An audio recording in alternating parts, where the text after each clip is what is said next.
नमस्कार दोस्तों, मैं डॉक्टर अंशुल अग्रवाल। मैं एमडी एंडोक्राइनोलॉजिस्ट हूँ। मैं डायबिटीज, थायराइड व हार्मोन रोगों से डील करता हूँ। मैं अभी विनायक हॉस्पिटल झांसी में से आए थे। तो आज हम ये जानेंगे कि थायराइड से रिलेटेड क्या क्या जानकारियां होती है, क्योंकि हमने देखा है कि थायराइड से रिलेटेड काफी सारी भ्रांतियां सोशल मीडिया में या आमतौर पर फैली हुई है और काफी सारे लोग से जब ओपीडी में मिलने आते हैं तो वो काफी सारी नई चीजें देखने को मिलती हैं। तो आज हम डिस्कस करेंगे थायराइड रिलेटेड डिसऑर्डर, यानी थायराइड से क्या क्या बीमारियां होती हैं। मोटे तौर पे 4 चीजें हमें थायराइड में देखने को मिलती हैं। पहला है थायराइड का कम होना, यानी हाइपोथायराइडिज्म। दूसरा, थायराइड का बढ़ना, जैसे कि हाइपरथायराइडिज्म। तीसरा, थायराइड नोड्यूल, यानी थायराइड में सूजन होना या थायराइड कैंसर। चौथा, तो सबसे पहले हम डिस्कस करेंगे सबसे पहला जो हमने बात करी हाइपोथायराइडिज्म, जो कि काफी कॉमन की है और हमें सबसे ज्यादा थायराइड में अगर देखने को जो मिलता है वो है हाइपोथायराइडिज्म। तो जैसे कि नाम बताता है हाइपोथायराइडिज्म, हाइपो यानी कम होना और थायराइड। तो जब भी जिसमें हार्मोन का थायराइड हार्मोन कम होने लगेगा तब हम उसको बोलेंगे हाइपोथायराइडिज्म। जैसे कि हम लैब में भी देखते हैं और काफी सारे इस चीज से वाकिफ भी होंगे कि T3, T4, TSH नाम के टेस्ट के अनुसार हम डिटेक्ट करते हैं कि थायराइड की परेशानी है। यदि T3 और T4 जो कि थायराइड हार्मोन्स हैं, ये यदि कम होने लगे हैं और TSH बढ़ने लगे तब हम लेबल करते हैं हाइपोथायराइडिज्म। जो T3 और T4 हार्मोन्स हैं, यही मेन थायराइड हार्मोन्स हैं, जो एक थायराइड ग्रंथ जो कि गले में स्थित होता है उसके द्वारा सिंथेसाइज होते हैं और खून में निकलते हैं। थायराइड के जो हार्मोन्स हैं वो बॉडी के मेटाबॉलिज्म के लिए बहुत इंपॉर्टेंट है, हर एक सेल के एनर्जी प्रोड्यूस करने के लिए बहुत इंपॉर्टेंट है। तो मोटे तौर पे कहेंगे थायराइड हार्मोन ऊपर से हेड टू टो एक एक चीज को रेगुलेट करता है और हमारे मेटाबॉलिज्म में इंपॉर्टेंट रोल प्ले करता है। तो यदि इन हार्मोन्स की यदि कमी हो जाए तो हमें क्या क्या लक्षण होंगे, क्या क्या चीजें देखने को मिल सकती हैं। सबसे पहला, अनावश्यक कमजोरी होना, अत्यधिक कमजोरी होना, या फिर हेयर फॉल हो रहा है, हेयर लॉस हो रहा है, एक्स्ट्रा इवन बाल आना या फिर एक्स्ट्रा पिंपल्स आना, इवन पीसीओडी जैसे लक्षण देखने को मिल सकते हैं। वजन तेजी से बढ़ता जाता है, मोटापा बढ़ता जाता है, सूजन आने लगती है।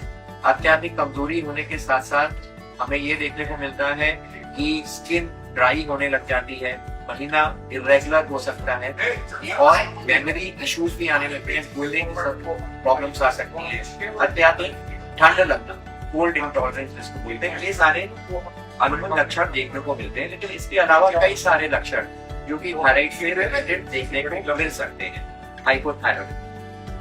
तो जैसे कि मैंने बताया कि हाइपोथायराइडिज्म हम डिटेक्ट कैसे करेंगे। T3, T4 लेवल जिनका लो है और TSH हाई है, TSH 5 के ऊपर जनरली चला जाता है और T3, T4 काफी लो हो जाता है, उसमें हम कहेंगे कि इसको हाइपोथायराइडिज्म। तो अब ज्यादातर थायराइड की जो प्रॉब्लम्स है वो महिलाओं में ही देखने को मिलती है और इसका ट्रीटमेंट ओवरऑल बड़ा ही आसान है, क्योंकि हमारे लिए जो दवाई अवेलेबल है वो थायरॉक्सिन, वो एक्चुअल में हार्मोन है जो कि बहुत ही नेचुरल थिंग है जो कि हम ऑफर करते हैं पेशेंट्स को।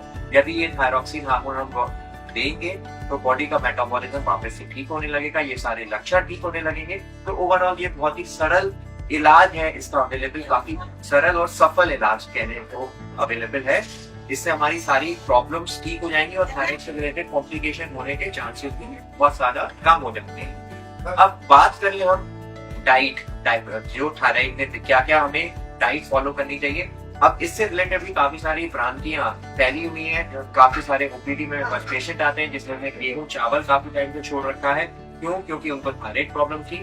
तो मैं आपको बता दूं कि गेहूं और चावल का कोई परहेज नहीं होता थायराइड डिसऑर्डर में। दूसरा, बहुत कॉमन भ्रांति कि गोभी, पत्ता गोभी, ब्रोकलीज ये सब अवॉइड करने चाहिए। तो ये सब भी देखा गया तो इसमें थायराइड का एक्सट्रैक्ट मिलता है, लेकिन अगर मॉडरेशन में इसको कंज्यूम करते हैं, जो कि हम रेगुलरली कंज्यूम करते हैं, यदि हम इस तरह से कंज्यूम करते हैं तो गोभी, पत्ता गोभी और ब्रोकली भी कंज्यूम की जा सकती है और इसमें कोई परेशानी नहीं। मेन चीज जो है वो है किस तरह से दवा को खाएं। पहली बात तो दवा को ठंडी जगह में रखें, ह्यूमिड कंडीशंस में नहीं रखें। सुबह सुबह खाली पेट इसको दवा को कंज्यूम करना चाहिए और इसके 1 घंटे बाद ही कुछ खाना चाहिए। केवल पानी आप उस बीच ले सकते हो। दवा के 1 घंटे के बाद ही कोई सॉलिड फूड या नींबू पानी, जूस कुछ भी लेना है, सब 1 घंटे के बाद कंज्यूम करते हैं तो ऑटोमेटिकली चीजें कंट्रोल नहीं। दूसरा, अगर डाइट की बात करें तो कुछ दवाइयां जरूर थायराइड के एब्जॉर्प्शन को इंटरफियर करती है, इसलिए कुछ दवाइयां जैसे कि बहुत कॉमनली यूज दवाइयां, कैल्शियम, आयरन, ये सारी दवाइयां, इवन जो हम खाली पेट गैस की दवाइयां लेते हैं उनको भी थोड़ा सा अंतराल के बाद लेना चाहिए। तो कैल्शियम आयरन 4 घंटे के बाद कंज्यूम करें थायराइड की दवा के, और अगर गैस की दवा जैसे कि पेंटोप्राजोल, रेबिप्राजोल, ये सारी दवाइयां थायराइड हार्मोन के 1 घंटे के बाद करें। यदि हम ऐसा करते हैं तो थायराइड का एब्सॉर्प्शन कम है। तो जैसे कि हमने डिस्कस किया, हाइपोथायराइडिज्म बहुत ही सिंपल ट्रीटेबल डिसऑर्डर है।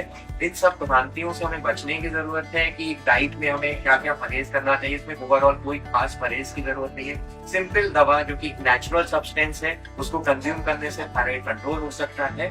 लेकिन एक कंडीशन जिसमें थायराइड के लिए हमें ज्यादा कंसर्न रहना है वो है जब प्रेगनेंसी के लिए हम एक्सपेक्ट कर रहे हो या प्रेगनेंसी हो गई। जिस वक्त प्रेगनेंसी हो जाती है उस वक्त थायराइड का कंट्रोल होना तो और ज्यादा जरूरी हो जाता है, क्योंकि वो मदर की हेल्थ और बच्चे की हेल्थ के लिए बहुत इम्पोर्टेंट होता है। तो उस वक्त उसको रेगुलरली हर महीने या 1.5 महीने अपने डॉक्टर के अनुसार उसके थायराइड के टेस्ट करवा के डॉक्टर से जरूर। तो इस वीडियो के माध्यम से हमने जाना कि थायराइड डिसऑर्डर यानी हाइपोथायराइडिज्म काफी कॉमन है, इजीली ट्रीटेबल है, नेचुरल तरीके से ट्रीटेबल है एलोपैथी के द्वारा। ओवरऑल होम्योपैथिक आयुर्वेदिक दवाइयां जो अवेलेबल है वो जनरली असरदार नहीं होती, तो अपन इस फील्ड में भी ना जाएं। डाइट्स में जो जो भ्रांतियां फैली हैं उससे हमें बचना चाहिए और इजीली हम इस बीमारी को ट्रीट कर सकते हैं। धन्यवाद।